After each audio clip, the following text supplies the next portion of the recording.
So here are the three steers that I brought in today, the three bull calves. If you take a look at them, well, I went to the sale barn today and they didn't have many cattle today. And so I ended up with these three bull calves and that's it. But that's okay. I got three good bull calves. If you take a look at them, they look pretty much identical. So one of the things about when you're picking cattle, when you're choosing cattle at the sale barn, so how I do it is that in my head, I left them in the trailer. This is also something to, so in my head, I'll go through everything one at a time. But in my head, I know what my cattle look like, right? I know what my cattle look like, and I know what weight they're at. And so, and I know that when I take them to market, I want to take them to market 4 at a time. And so these three animals, and then I have that one animal that I brought in last week that when I was bringing him in, he was sick. He got sick on the way over here because he was getting dragged through the rain. And he got sick, but these three look just like him. They look pretty much identical to him. They all more or less look the same, right? I mean, if you look at them, they more or less look the same.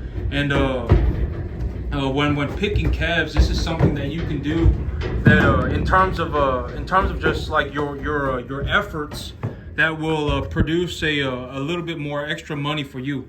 I got a feed bucket over there with some good quality hay and some calf pellets, and I got him chewing on it. The big one's the only one. But he's become interested. I'm actually gonna go around to the back so that the animals. Yeah, let me go around to the back this way, so that I don't have the sun in my face. And so there they are right there. They're chewing on that. I got them on a calf pellet Bermuda hay. And so one of the things that you can do when you're picking out calves. Okay, so how I do it. I'm just gonna say how I do it, and this is not just me. A lot of people do it this way. But when I go to the sale barn, I have an idea for what kind of animal I'm looking for, right? I want them long-legged. I want them thick-bodied. I want them 1 to 1.5 type medium large frame animals, right? That's what I want. And I take a look at the feeder cattle market, and I say, okay, if the feeder cattle market is sitting at 255, I do a 10% deduction, and then I chop that number in half, and that's about what I'm looking to invest per animal, right? I've already said that. I've said that repeatedly, and chances are I will say that until if I do change the formula on how I do things, I will let y'all know at that point. But up until that point, possibly into infinity and beyond, that is how I do things, right? I get up, on my way to the sale barn. On my way to the sale barn, I'll just get on Google real fast and I'll look up feeder cattle price. I'll take a look at the feeder cattle price. I'm over here in Texas, and so in Texas, I do a 10% deduction just to give it a generous deduction. So if the feeder cattle market is sitting at 255. I take about 20 cents off of it, right? Take about 20 cents off of it, and it's now it's 235, right? And so at 235, an 800-pound number one type commodity animal, 800-pound steer is going to be about 1900 bucks, right? And if it's if that animal's $1,800-$1,900, then I'm looking to invest about $800-$900 an animal, right? I mean, that's just how I do things. That's the formula that I utilize to do things. Everyone has their own way of doing things, but plus or minus 2%, everybody's doing everything the exact same way. I mean, you're not really gonna find somebody like if you go into the sale barn right now, there are a lot of buyers that work, like in terms of a company, they'll work for a company and they'll be a buyer for a company. You're not going to see them walk into that sale barn and just say it's la la land time and I'm just going to throw myself into the wind and see what happens, right? They're going to be talking about the feeder cattle market. They're going to be talking about whatever, right? Whatever the commodities, whatever it may be, more or less, everyone's going to be doing the exact same thing. And so that's just how I do things, right? And so, but also if an animal looks You know, if an animal looks like it's got too much blubber on it, if the animal hasn't been castrated, if the animal's over 400 pounds and hasn't been castrated, you know, when the calves are real small like this, I don't really you know, pick and choose for steers. But once they get over 400 pounds, if they're not castrated, that's kind of not good for me. In terms of me, would I buy a steer at 400 pounds for full price? You know, would I give full price for a 400-pound steer that has not been castrated? I probably would not. If it was not at a discount, I would not buy it, right? Honestly, I wouldn't. And that's just my personal belief system. And a lot of people, you know, plus or minus 2%, they'll be doing the same thing. Maybe their cutoff weight is 500, maybe, but you know, whatever, right? Maybe it's 450. But after about, you know, for me personally, if an animal is over 400 pounds and it's being sold as a number 1 to 1.5 type medium large frame steer or bull calf, you know, I would not purchase that animal personally, and a lot of people probably wouldn't either if that animal was not discounted for not being castrated.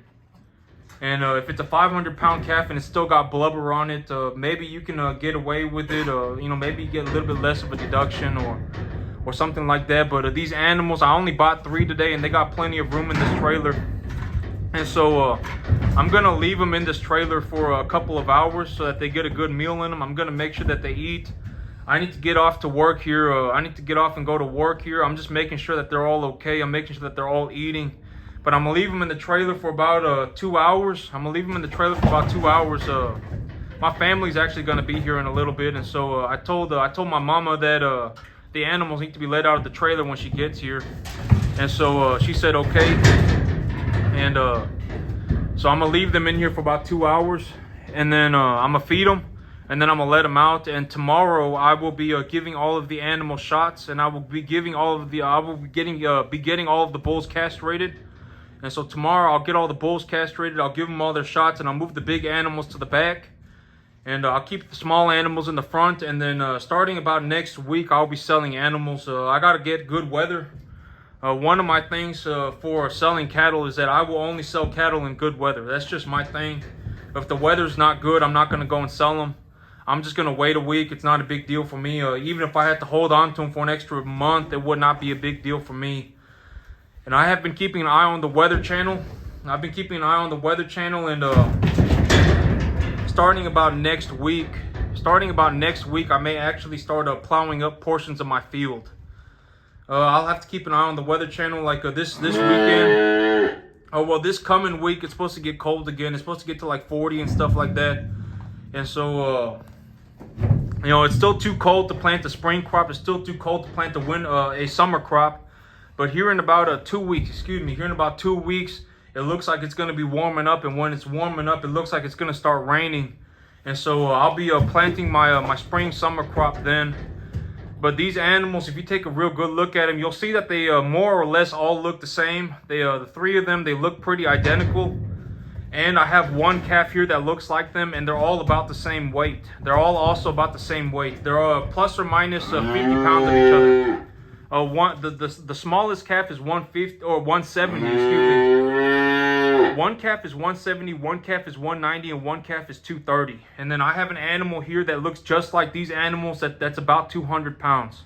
And so I have 4 animals now that are more or less they look more or less the exact same. They more or less look the exact same, and they're more or less the same weight. And so when I take them to market, I can take the 4 of them together to market. And you know, the people who purchase cattle, if you bring animals that look alike, if you have animals that look alike, people will think that is okay. So one way to just be like, I know what I'm doing, just to show people, not just to say I know what I'm doing, but to actually show people that you know what you're doing and to get paid more for your cattle, is when you show up to the sale barn, your cattle should look alike. If your cattle look alike, that's a very good indicator to the buyer. So if all of your cattle look alike and your animals are in proper conditioning, and you've castrated them, you've put them in correct condition, they're 6 to 7 weight. They're at a body conditioning score of 6 to 7. You know, they're 1 to 1.5 type medium large frame animals, and now you also have animals that look alike. all of those things are indicators to the buyer of your cattle that you know what you're doing. You know, you don't have to tell them that you know what you're doing. When they just see your work, they will know, right? Like if I showed up to a sale barn, I'm the same way. If I showed up to the sale barn and they had 4 calves run out at the same time and the calves all looked roughly identical, they all looked like they were roughly in good body conditioning, and you know, they were all castrated, and they were all in a body conditioning score of like a 5 or a 6, I would think, okay, I'm gonna buy these animals because this person knows what they're doing, right? I mean, it's an indicator to the buyer that you know what you're doing.